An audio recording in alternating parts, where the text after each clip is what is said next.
They locked me in a room for 72 hours straight. No sleep, no food, just interrogation after interrogation. Bright lights in my face, people screaming at me that I was a suppressive person, that I was destroying the church, that everything wrong in my life was because of my own crimes against Scientology. I remember the sweat dripping down my face, my hands shaking uncontrollably, my mind starting to fracture from the sleep deprivation. And the worst part, I believed them. I sat there, confessing to things I never did, making up sins just to make it stop. I would have said anything, admitted to anything, just to escape that room. That was the moment I realized I was trapped in something I might never escape from. But let me take you back to how I ended up in that room in the first place. So my name is Rachel, and I am 34 years old. I have been out of the Church of Scientology for about 6 years now, and honestly, this is the first time I am sharing my full story publicly. I feel kind of nervous even talking about this, because I know they monitor former members. I know they have people watching videos like this, taking notes, building files, but I feel like I need to share, because there are so many people out there who have no idea what really happens behind those doors. And more importantly, I want people to understand how I found freedom, real freedom, through Jesus Christ. I grew up in a pretty normal household, at least on the surface. We lived in a suburb outside of Los Angeles. My parents were not religious at all. My mum was into New Age spirituality, crystals, meditation, tarot cards, that kind of thing.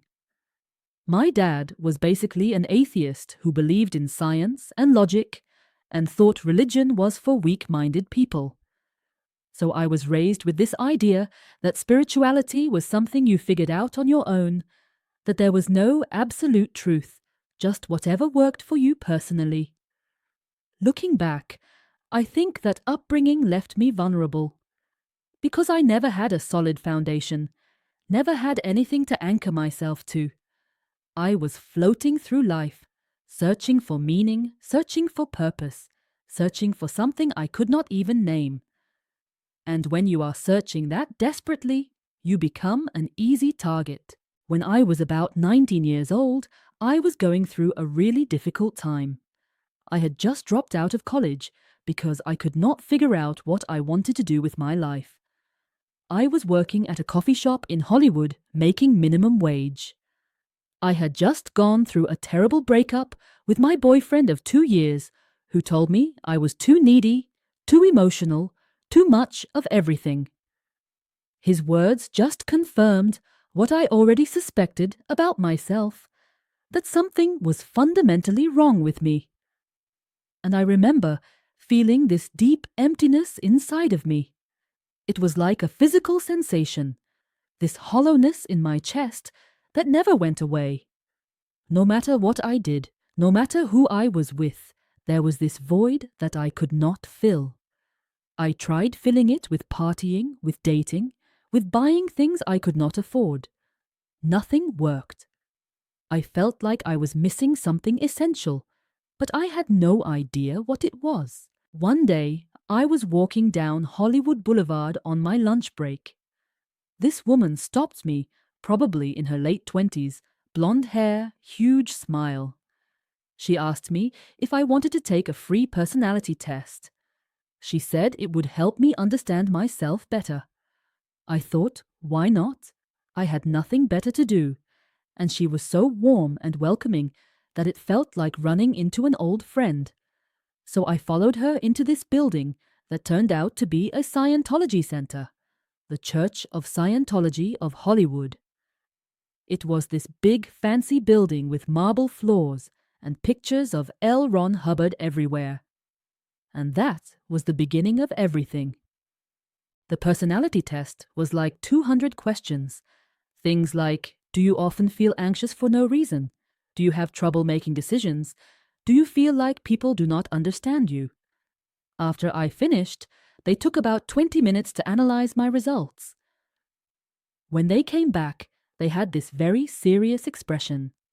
They told me I had deep-seated problems with communication, with confidence, with emotional stability. They showed me this graph that made it look like I was barely functioning. They made it seem like I was broken, but fixable. And then they told me about Dianetics, about auditing, about how Scientology could help me clear away all the negative experiences from my past and become the best version of myself. They called it going clear. They said I could achieve a state of total freedom from negative emotions, from irrational fears, from all the trauma holding me back. It sounded amazing. It sounded like exactly what I needed. I started taking courses that same week. At first, it was small stuff, like communication courses where you learn to maintain eye contact and not react emotionally to confrontation. There was study technology that taught you how to learn more efficiently. They were actually helpful in some ways. I felt like I was learning things, growing, becoming more confident. The people there were so nice to me. They remembered my name, asked about my day, celebrated my wins with genuine enthusiasm. They made me feel like I belonged, like I had found my family. For someone who felt so lost and alone, that sense of community was absolutely intoxicating. But here is what I did not realize at the time. This is a deliberate strategy. They call it love bombing in cult research.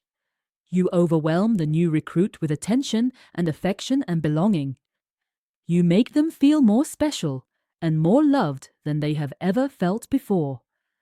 And then, once they are hooked, once they are dependent on that love, you slowly start to control them. Within a few months, I had spent about $5,000 on courses and auditing sessions. Auditing is where you sit with an auditor who asks you questions while you hold these metal cans connected to an e-meter, which is basically a crude lie detector. You are supposed to revisit traumatic memories and release the negative emotional charge attached to them. The theory is that these traumas, which they call engrams, are stored in your reactive mind and they cause all your problems. Clear them out and you become superhuman. That is what they promised anyway. My parents thought I was crazy. My mom actually sat me down and tried to talk me out of it. She said she had heard bad things about Scientology, that it was a cult, that I should be careful. But I did not listen. I thought she just did not understand. I thought she was threatened because I had found something more powerful than her crystals and tarot cards. I pushed her away and dove deeper into the church. After about a year, they started recruiting me to join the Sea organization. That is the most dedicated level of Scientology membership. You sign a 1-billion-year contract, literally 1 billion years, committing your soul to the church for eternity. They told me this was the most meaningful thing I could ever do with my life, that I would be saving the planet from destruction, that I would be part of an elite group working to clear the entire world before it was too late. And I was so desperate for purpose, so desperate to matter, that I signed that contract without hesitation. I signed away 1 billion years of my existence with a smile on my face. The Sea Org is where everything changed. We worked 18 to 20-hour days, sometimes more. We got paid maybe $50 a week, sometimes less. We slept in cramped dormitories with bunk beds stacked 3 high, sometimes sharing a room with 10 or 12 other people. We ate rice and beans most meals because that was the cheapest food they could provide. But we were told this was all part of the sacrifice. We were told we were the elite, the chosen ones, the only hope for humanity. We were told that creature comforts were for lesser beings, that true spiritual warriors did not need sleep or good food or personal space. And I believed it completely. I was assigned to work in the Office of Special Affairs, which they called OSA. On paper, it is the Legal and Public Relations Department. In reality, it is the intelligence and attack arm of the church. And what I learned there shook me to my core. I saw how the church handled people who tried to leave. I saw the fair game policy in action, where former members were systematically harassed, followed, investigated, and destroyed. I saw people's credit ruined, their jobs lost, their families turned against them. I saw private investigators digging through trash, following people for months, looking for any dirt they could use. I saw families torn apart through disconnection, where members were forced to cut off all contact with anyone who questioned the church. This included their own parents, their own children, their own spouses. I watched mothers weep because they were told they could never speak to their daughters again. I watched children grow up not knowing their fathers existed. And I was told this was necessary. This was righteous. This was protecting the church from suppressive influences. I tried to push these doubts down. I told myself that these people deserved what they got because they were suppressives, because they were trying to destroy the only organization that could save humanity. I repeated the party line to myself every night like a prayer.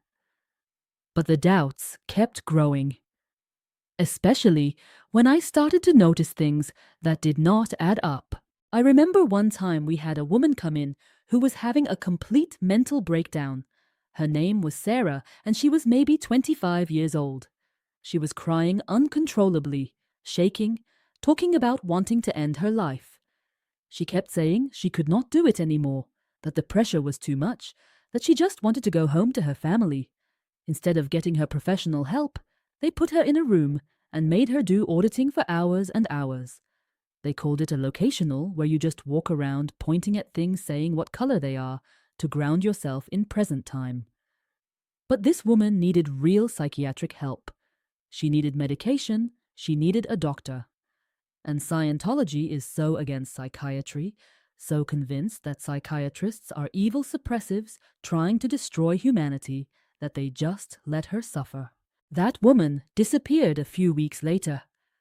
I asked what happened to her and was told she had been transferred to a different location for more intensive handling. But I never saw her again. I do not know if she escaped, if she is still in there somewhere, or if something worse happened. I was too afraid to ask more questions. Questions were dangerous.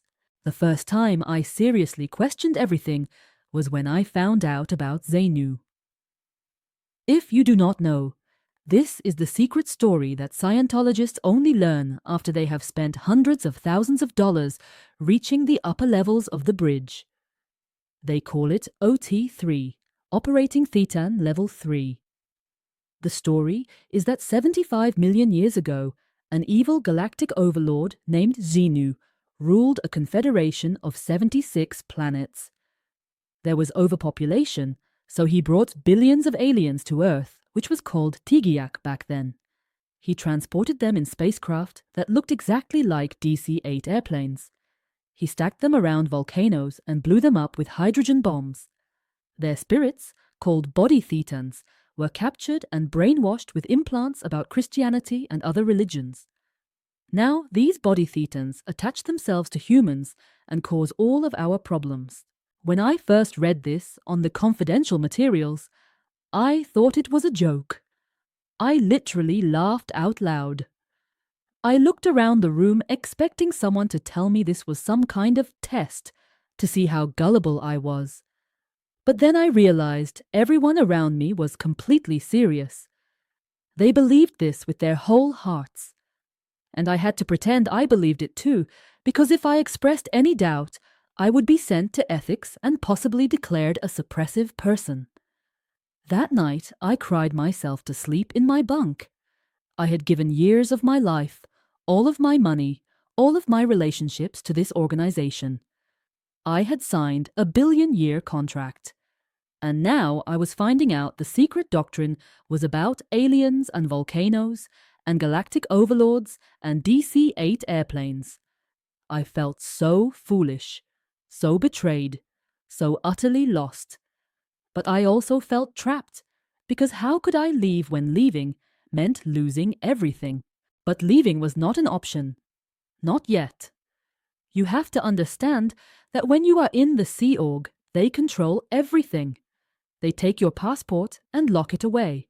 They monitor your phone calls and read your mail. They surround you with handlers who will report any signs of doubt.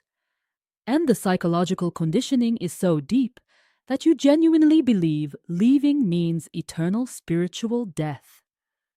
You believe you will be wandering through darkness for trillions of years. You believe everyone you love will disconnect from you forever. And most terrifyingly, you believe the church has the power and the willingness to destroy your life if you try to escape.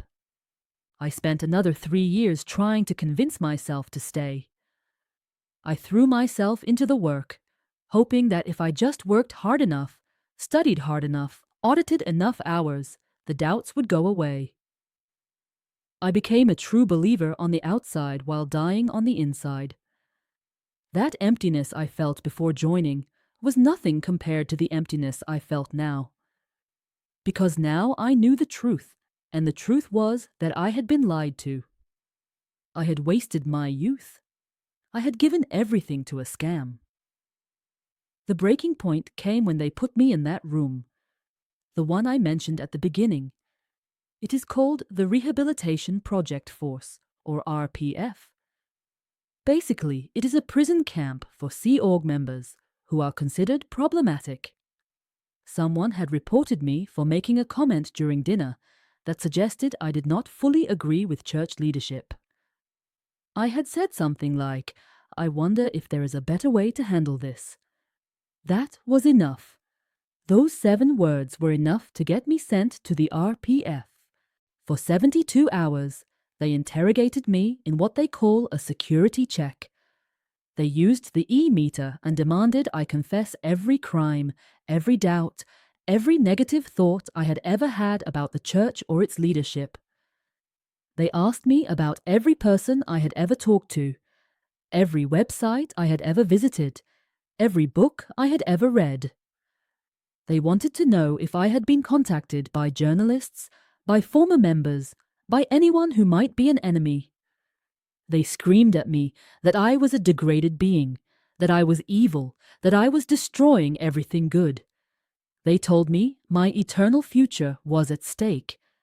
And the worst part is that after 3 days without sleep, my mind started to break. I started to believe them. I started confessing to things that never happened just to make it stop. I made up crimes. I made up thoughts. I would have said anything. When they finally let me out, I was a shell of a person. I had lost 15 pounds. My hair was falling out from the stress. I could barely stand. And I knew in that moment that I had to get out, no matter what it cost me, no matter what they did to me. I had to escape. Planning my escape took months. I had to be so careful because they watched everything. I started secretly saving money, hiding cash in my shoes, in my pillowcase, anywhere they would not find it. I memorized phone numbers because they would not let us have personal phones. I watched the security patterns, noted when guards changed shifts, figured out when surveillance was lightest. And I prayed to something, I did not even know what, just begging the universe for a way out. The night I escaped, I waited until 3 in the morning. I climbed out a bathroom window, ran through a parking lot, climbed over a fence, and just kept running. I ran until I reached a gas station about 2 miles away, where I used a payphone to call my mother. I was shaking so badly I could barely dial the number. My mother answered on the second ring. When she heard my voice, she started crying. She said she had been praying for this call every single day for years. My parents had been declared suppressive persons years ago, which meant I had not spoken to them in almost 4 years. But my mom answered that call, and she drove 3 hours in the middle of the night to pick me up from that gas station. I will never forget seeing her face when her car pulled up. She looked so much older. She had grey in her hair that was not there before. Her face had new lines around her eyes, and she just held me and cried and told me she never stopped loving me, that she never gave up hope that I would come back. The next few months were the hardest of my life. I was dealing with severe PTSD. I could not sleep without nightmares about being dragged back. I flinched every time someone knocked on the door, convinced the church had sent people to bring me back or destroy my life. I had no job skills that translated to the real world because everything I had learned was specific to the church. I had no money because they had taken everything. I had no friends outside the church because I had been forced to disconnect from everyone I ever knew. And I was still dealing with this profound spiritual emptiness that had been there my whole life and had only gotten worse. Scientology had promised to fill that void, and instead it had made it deeper, darker, more painful than ever. I tried everything to fill that void. I went to therapy, which helped with some of the PTSD symptoms. I tried meditation, going back to my mom's New Age practices with the crystals and the incense. I tried yoga, journaling, long walks in nature. I tried just numbing myself with alcohol and meaningless relationships. Nothing worked. I still felt like I was missing something essential, like there was a hole in my soul that nothing could fill. About a year after I escaped, I was at my lowest point. I was sitting alone in my apartment at 3 a.m, staring at the ceiling, seriously considering whether life was worth living anymore. I had gotten out of one prison only to find myself in another one, a prison of emptiness and meaninglessness and despair. I had no hope. I had no purpose. I had nothing. And in that moment of absolute darkness, I did something I had never done before. I cried out to God. Not the God of Scientology, who was basically just L. Ron Hubbard pretending to have divine knowledge. Not the vague universe of my mother's spirituality. I cried out to the God I had heard about as a child, but never really understood. I said, "If you are real, if you are there, please help me. I cannot do this anymore. I need you." And I know this might sound crazy to some people. But something happened in that moment. I felt a presence in that room with me. It was not scary. It was the most peaceful thing I had ever experienced. It was like warmth spreading through my chest, like light breaking through darkness, like someone wrapping their arms around me and telling me everything was going to be okay. It was tangible. It was real. For the first time in my entire life, that emptiness started to fade. A few days later, I met a woman named Maria at the grocery store. She was wearing a cross necklace, and for some reason, I felt compelled to talk to her. She told me about her church, a small Christian community nearby, and invited me to come that Sunday. I almost did not go. I was so traumatized by organized religion. But something inside me, something that had awakened that night in my apartment, pushed me to try. Walking into that church was terrifying. I kept waiting for them to pressure me into signing something, to ask me for money, to tell me I was broken and needed their expensive programs to be fixed. But that never happened. Instead, they welcomed me with open arms. They listened to my story without judgment. They did not try to sell me anything. They just loved me exactly where I was. And then the pastor started teaching about Jesus. Not as some historical figure or wise teacher, but as the Son of God who came to earth to save people like me. People who were lost, people who were empty, people who had been lied to and manipulated and broken. He talked about how Jesus died on the cross to take away our sins, to bridge the gap between us and God, to give us the relationship our souls were always longing for. Everything clicked. That emptiness I had felt my entire life was not because I needed auditing or alien exorcism or billion-year contracts. It was because I was separated from God. I was created to be in relationship with Him, but sin had broken that connection, and no amount of courses or practices or self-improvement could fix it. Only Jesus could. I gave my life to Christ that day. I prayed and asked Him to forgive me and come into my heart. And I want to tell you, that hole that had been in my soul for as long as I could remember, it was filled. Finally filled. Not with temporary things that would fade, but with the love of God that will last forever. That was 6 years ago. Since then, Jesus has completely transformed my life. He has healed the trauma from Scientology in ways that therapy alone never could. He has restored my relationships with my family. He has given me purpose and meaning that I never found in any of those courses or programs. He has taught me that my worth does not come from what I achieve or what level I reach, but from being His beloved child. I still have hard days.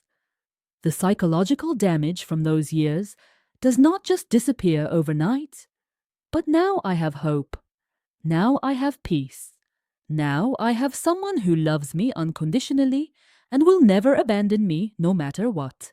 For anyone watching this who might be trapped in Scientology or any other group that controls through fear and manipulation, I want you to know that there is hope. There is freedom. There is a God who loves you more than you can possibly imagine and who sent His Son to rescue you from everything that holds you captive. You do not have to earn His love. You do not have to pay for His grace. You just have to receive it.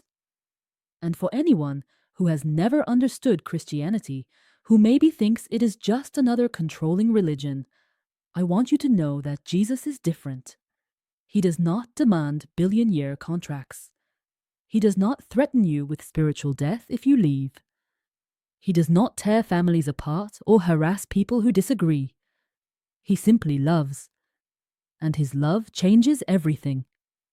I share my story because I believe God brought me through all of that for a reason. Not just for my healing, but so I could tell others that no matter how deep the darkness, His light is stronger. No matter how empty you feel, His love can fill you. No matter how far you have gone, His grace can reach you. That emptiness I felt for so many years, that void I tried to fill with courses and contracts and false promises, it was always pointing me to something greater. It was always pointing me to Jesus. And now that I have found Him, I know I am finally home.